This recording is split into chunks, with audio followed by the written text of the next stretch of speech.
Good morning students. आज हम जो चैप्टर शुरू करने जा रहे हैं वह भारतीय इतिहास के पन्नों में एक महत्वपूर्ण चैप्टर के रूप में गिना जाता है और इस चैप्टर का नाम है 1857 की क्रांति, रिवोल्ट ऑफ 1857।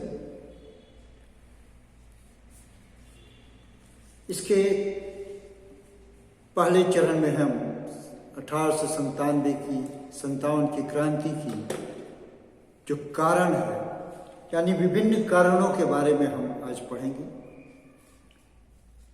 इनको हम 3 हेडिंग्स के अंदर डालते हैं। पहला है सामाजिक कारण, दूसरा राजनीतिक, तीसरा प्रशासनिक और आर्थिक, और चौथा भी हम पढ़ेंगे जो कल पढ़ेंगे वह है सैनिक कारण। 1757 में पलासी की विजय के बाद अंग्रेज धीरे धीरे पूरे भारत में अपने पैर फैलाने लगे। 1764 में बक्सर के युद्ध के बाद ये अब लोअर हैंड न रहकर अपर हैंड हो गए, क्योंकि 1764 के बाद बंगाल का नवाब एक तरह से खत्म हो चुका था। अवध का नवाब और मुगलिया बादशाह दोनों की स्थिति अब निम्न स्तर की हो गई थी, अंग्रेजों की स्थिति उच्च स्तर की हो गई थी। तत्पश्चात इन्होंने भारत की आर्थिक, सामाजिक और प्रशासनिक नीतियों में परिवर्तन करते गए। इन परिवर्तनों के विरुद्ध भारत में असंतुष्टता का माहौल बढ़ता गया। इन परिवर्तनों के खिलाफ छोटे छोटे विद्रोह भी हुए, जैसे कोल विद्रोह, संथाल विद्रोह, जो उनकी संस्कृति पर आघात कर रहे थे, अतः इसके कारण वो विद्रोह हुआ। ये संगठित विद्रोह नहीं था, लेकिन एक विद्रोह हुआ। तो भारतीयों के बीच में एक असंतोष की भावना बढ़ती जा रही थी। हिंदू समाज में व्याप्त बुराइयों को लेकर के अंग्रेजों ने कई परिवर्तन भी किए, जैसे विलियम बेंटिक ने सती प्रथा को राजा राम मोहन के राय के प्रयासों से समाप्त कर दिया था। इसी प्रकार कन्यावध भी समाप्त किया गया, बाल विवाह पर भी रोक लगाया गया। ये तमाम चीजें मानवता के लिए तो बहुत अच्छी थी। और विधवा विवाह, जो विधवा होना जो भारतीय समाज के प्रति एक ऐसा दृष्टिकोण रहा है उस जमाने में, जो एक कोढ़ माना जाता था। वह जीवित रहकर भी मरे समान रहती थी। उनकी स्थिति नारियों की अत्यंत दयनीय हो जाती थी। वह किसी शादी विवाह फंक्शन में भाग नहीं ले सकती थी। तो इस कानून को विधवा पुनर्विवाह कानून ला करके विधवाओं को भी एक वैवाहिक जीवन जीने के लिए एक रास्ता, एक मार्ग दिया गया। ये तमाम चीजें हालांकि मानवता के विरुद्ध थी, परंतु ऑर्थोडॉक्स यानी कि रूढ़िवादी भारतीय इसको अपने सामाजिक नियमों और परंपराओं के विरुद्ध माने और वह विद्रोह के लिए मन में सोचने लगे। असंतुष्टता का जो परिणति था विद्रोह के रूप में सुलगने लगा। उस समय कुछ समाज में नियम थे कि ब्राह्मण, क्षत्रिय, वैश्य ये 4 बटा हुआ था और जेल में और सैनिक प्रतिष्ठानों में ये सामूहिक भोजन जब होने लगा तो ये जो उच्च वर्ण के लोग थे ये अपने धर्म, अपने सामाजिक नियम को नष्ट होने का डर मन में बैठाने लगे और इसके चलते विद्रोह की भावना प्रबल होने लगी। अंग्रेजी शिक्षा का प्रचार और प्रसार। भारत में अंग्रेज आए तो धीरे धीरे भारत के कामकाज अंग्रेजी माध्यम से होने लगा। अंग्रेजी शिक्षा को यहाँ पर लागू किया गया मैकॉले मैनूट के द्वारा 1835 ईस्वी में अंग्रेजी शिक्षा भारत में लागू की। भारतीय शिक्षा परंपरा की जो पाठशालाएं थी, जो तोल थे, जो चतुष्पाठी थी, जो मकतब थे, मदरसा थे, ये धीरे धीरे कमजोर पड़ने लगे और अंग्रेजी शिक्षा, वैज्ञानिक शिक्षा, इस पर बल दिया जाने लगा, जिससे पंडितों और मौलवियों को, जो कि शिक्षा के एक स्तंभ माने जाते थे, इनके आर्थिक स्थिति और सामाजिक स्थिति पर प्रतिकूल प्रभाव पड़ने लगा। इनका एकाधिकार समाप्त होने लगा। अतः यह वर्ग समाज में ऐसी भावना फैलाने लगा कि ये हमारी शिक्षा को समाप्त कर देंगे, हमारी शिक्षा नीतियों को समाप्त कर देंगे और इससे हमारी संस्कृति समाप्त हो जाएगी। खान पान अंग्रेजों के अलग थे, भारतीयों के अलग थे। हमारे यहाँ केक नहीं खाया जाता था, कॉफी नहीं पिया जाता था, चाय नहीं पिया जाता था। ये नई चीजें आने लगी। पोशाक हम ज्यादातर धोती कुर्ता पहनते थे, अब पैंट शर्ट हैट कोट आने लगे, नए पोशाक आने लगे, समाज में परिवर्तन आने लगा और शिष्टाचार के नियम जो था वह भी बदलने लगे। हेलो हाय शुरू हो गया, जबकि हम नमस्ते करते थे, प्रणाम करते थे, चरण स्पर्श करते थे और ये धीरे धीरे परिवर्तन आने लगा। तो इससे भारतीय लोग, जो भारतीय जमीन से, संस्कृति से जुड़े हुए लोग थे, ये समझने लगे कि ये हमारे समाज को भ्रष्ट कर देगा, समाज को पतन के राह पर ले जा रहा है ये संस्कृति, और रूढ़िवादी समाज को ये अग्रसर नहीं बना रहे हैं बल्कि हमारे समाज को नष्ट कर रहे हैं और भारतीय संस्कृति इस प्रकार नष्ट हो रही है। धार्मिक क्षेत्र में उन्होंने भारतीय देवी देवताओं का परिहास करने लगे।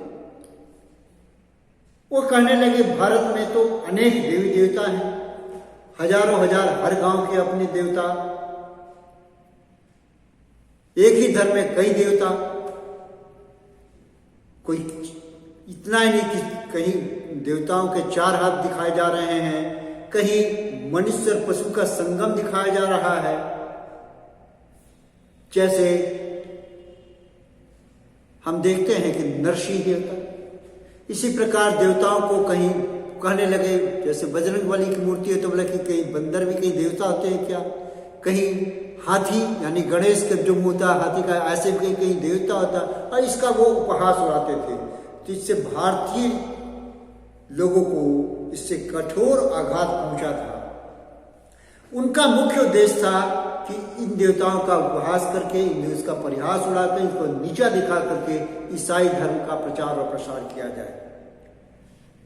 मेजर एडवर्ड ने स्पष्ट रूप से कहा था कि हमारे आने का अंतिम उपदेश यह भी है कि भारत में ईसाई धर्म को पूरी तरह से प्रसारित किया जा सके और इस ईसाई धर्म का यहाँ पर हर जगह बोलबाला हो। क्रिश्चियन मिशनरीज को इस उद्देश्य से लाया गया। इससे भारतीयों के मन में ईसाई धर्म को फैलाने वाले जो लोग थे, अंग्रेज थे, उनके विरुद्ध मन में उद्वेष की भावना होने लगी, जो विद्रोह का एक कारण बनी। डलहौजी के समय में, लॉर्ड डलहौजी के समय में धर्म परिवर्तन पर पैतृक संपत्ति को हस्तांतरित करने का कानून बनाया गया था। इस कानून के माध्यम से जो ईसाई धर्म में परिवर्तन करेंगे उनके संपत्ति को आसानी से, सुचारू रूप से हस्तांतरित किया जा सकता है। अतः विद्रोहियों द्वारा धर्म की रक्षा का नारा दिया गया और इस तरह धर्म जो है हमारे 1857 के विद्रोह के एक कारण बना। समाज में एक वर्ग हुआ करता था, जागीरदार और तालुकदार। इस वर्ग को समाप्त कर दिया गया था। जिसका जनता से सीधे संपर्क था, उस चीज को ही यहां पर समाप्त कर दिया गया था।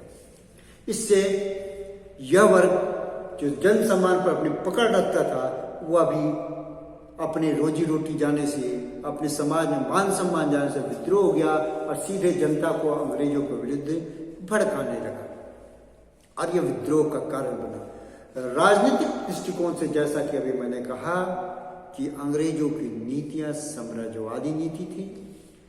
भारत में वो अपने राज्य को, अपने एम्पायर या राज्य के साम्राज्य को बढ़ाने के लिए हर संभव प्रयास करने लगे।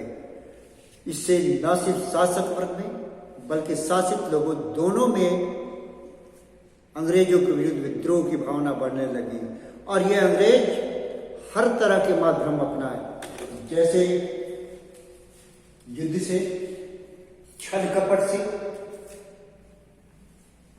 व्यक्तिगत के सिद्धांत डॉक्ट्राइन ऑफ लैप्स से,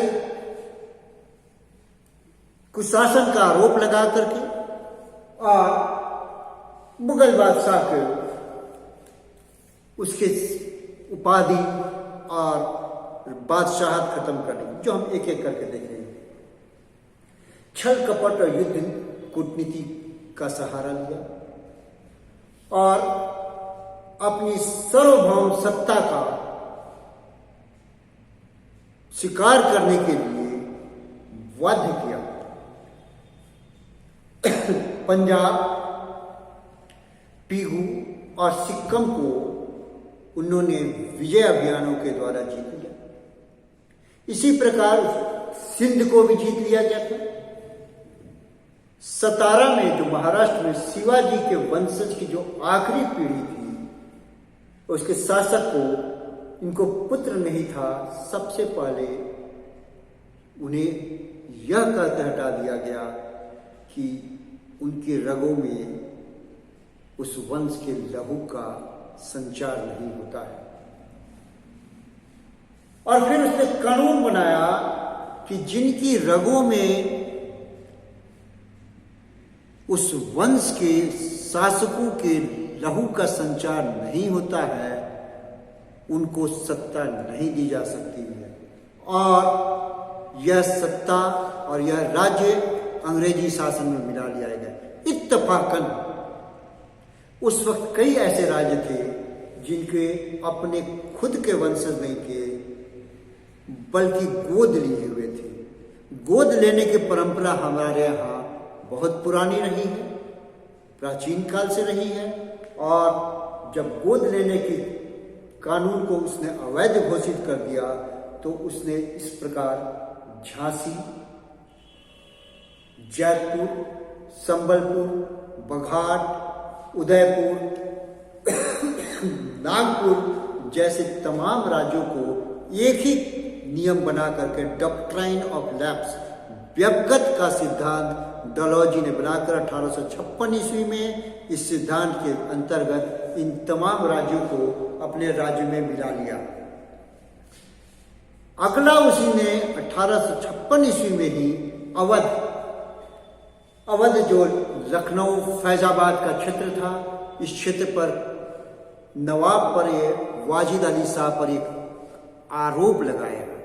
पहले वहां पर इन्होंने सब्सिडरी अलायंस लागू कर रखा था और उल्टा उनको काम करने देते नहीं थे और फिर दोष आरोपण करने लगे कि आपके द्वारा शासन सुचारू रूप से नहीं चल रहा है, जनता की भलाई का काम नहीं हो रहा है। और अगर वाजिद अली शाह ऐसा करना चाहता था तो उन्हें करने नहीं दिया जाता था। और अंत में उस पर यह आरोप लगा करके कि कुशासन चल रहा है यहाँ पर, यानी कि सुशासन न होकर कुशासन का आरोप लगा करके वाजिद अली शाह को कहा गया, जब फोर्सफुली, कि आप अपना शासन खुशी से अंग्रेजों को दे रहे हैं क्योंकि शासन नहीं चला रहे हैं। हालांकि दबाव जब उसने ऐसा करने से मना कर दिया और सत्ता सौंपने से मना कर दिया तो उसे कैद कर लिया गया और कलकत्ता भेज दिया गया। इससे वहाँ की जनता और वहाँ की सेना पूरी तरह से अंग्रेजों के विरुद्ध हो गई और विद्रोह का बिगुल बजा दिया गया। वाजिद अली शाह की बेगम हजरत महल ने विद्रोह का बिगुल बजा करके अंग्रेजों के विरुद्ध विद्रोह छेड़ दिया। कुछ और क्षेत्रों में हम देखते हैं कि तंजौर और कर्नाटक के नवाबों की उपाधियां को उन्होंने समाप्त कर दिया। उसने यहां तक कि मुगल बादशाह, जिसे तारीख़ खानदान तैमूरिया का जो चिराग कहा जाता था, उसको कहा गया कि इसके बाद अगला राजा नहीं होगा, उसके पद को और राजमहल को दोनों को त्यागना पड़ेगा, जिसकी हम चर्चा आगे करेंगे। अंग्रेजों में भेदपूर्ण नीतियां थी। प्रशासनिक क्षेत्र में आप घुमाते हैं, अंग्रेजों की भेदपूर्ण नीतियां थी। उच्च पदों पर किसी भी भारतीय को नियुक्त नहीं किया जाता था, इनको निम्न पद ही दिए जाते थे। यानी कि पहले जो उनकी मान सम्मान था, उच्च पद था, मंत्री तक का पद था, सूबेदार तक का पद था, वो हटा दिया गया और गवर्नर अंग्रेजी होते थे। प्रांत में छोटे छोटे पद दिए जाते थे और ये पद ज्यादा से ज्यादा अमीन तक जाते थे। 1853 में क्षमा कीजिएगा, 1853 में चार्टर एक्ट के द्वारा कहा गया था कि जाति, वर्ण, धर्म और रंग के आधार पर किसी भी तरह का भेदभाव नहीं किया जा सकता जाएगा। परंतु ऐसा हुआ, भारतीयों को कोई भी उच्च पद नहीं दिया गया। इससे मुसलमान, जो कि हमेशा से मुगलों के आने के बाद से, उसके पहले सल्तनत काल से उच्च पद पर आसीन हुआ करते थे, वो पूरी तरह আহিत हुए। और ये गंभीर रूप से तब আহিत हुए कि जब लॉर्ड कैनिंग ने कहा कि शाहजादे, क्षमा कीजिएगा, फखरुद्दीन की मृत्यु के पश्चात 1856 में कहा गया कि इसके बाद शाहजादे जो भी बनेंगे उन्हें महल और पद, यानी कि बादशाह का पद त्यागना पड़ेगा। और इस तरह से उन्होंने मुसलमानों को भी अपनी तरह से वो हटाने का, मानिए कि भारत की हिंदू और मुसलमान जो भी नागरिक थे उनको उच्च पदों से हटाने का रास्ता खोल दिया। प्रशासनिक दृष्टिकोण में और हम देखते हैं कि सेना में भी वे ज्यादा से ज्यादा वो सूबेदार मेजर पद तक जाते थे और वो भी 55 साल की उम्र तक पहुंचने पर। और सिविल रासायनिक क्षेत्र में या सिविल क्षेत्र में आमीन के पद पर। फिर पर्शियन, जो फारसी शब्द था, जो भारत के प्रशासनिक क्षेत्र में सारे काम फारसी भाषा में किए जाते थे, अब उसको हटाकर अंग्रेजी लाया गया। अब एक कहावत चल पड़ी, पढ़े फारसी बेचे तेल, देखो रे किस्मत का खेल। यानी कि फारसी पढ़ने के बाद भी आदमी बेरोजगार हो गया है, कोई काम नहीं मिल रहा है, पदोन्नति नहीं होती थी। अगर छोटे मोटे काम मिल भी जाते तो पदोन्नति नहीं होती थी। फिर नई नई प्रशासनिक व्यवस्थाएं आने लगी, जैसे कि जुडिशरी सिस्टम आ गया, जूरी सिस्टम आ गया, वकीलों के माध्यम से अब न्याय होने लगा जो काफी खर्चीला होने लगा। और कॉस्टली मैकेनिज्म ऑफ जुडिशरी जनता पर प्रतिकूल प्रभाव डाला। किसानों के क्षेत्र में भी हम देखते हैं कि लगान व्यवस्था कठोर होती चली गई। उन लोगों ने 3 प्रकार की लगान व्यवस्था जो हम पढ़ चुके हैं, रैयतवाड़ी, महलवाड़ी और जमींदारी, यानी कि परमानेंट सेटलमेंट आ गया। किसी भी व्यवस्था में किसानों को कोई भी राहत नहीं मिला, उल्टे किसानों की स्थिति दिन प्रतिदिन दयनीय होती चली गई और इतनी हो गई कि वो कई बार तो किसान जमीन छोड़कर चले गए और अपने खेत छोड़कर चले गए। अकाल के समय में, दुर्भिक्ष के समय में या कभी प्राकृतिक विपदा होती थी, ऐसे परिस्थितियों में भी किसानों को कोई राहत नहीं दिया जाता था। अगला हम देखते हैं कि भारत के जो कुटीर उद्योग थे उनको भी अंग्रेजों ने अपनी नीतियों के द्वारा समाप्त कर दिया गया। भारत के कुटीर उद्योग की प्रतिस्पर्धा, जो भारत के बुनकर होते थे, अच्छे रेशम के काम करते थे, बंगाल के काम करते थे, मलमल के काम करते थे, जो बारीक मलमल बनता था, कहा जाता था कि एक अंगूठी में से पूरी की पूरी थान निकल जाती थी।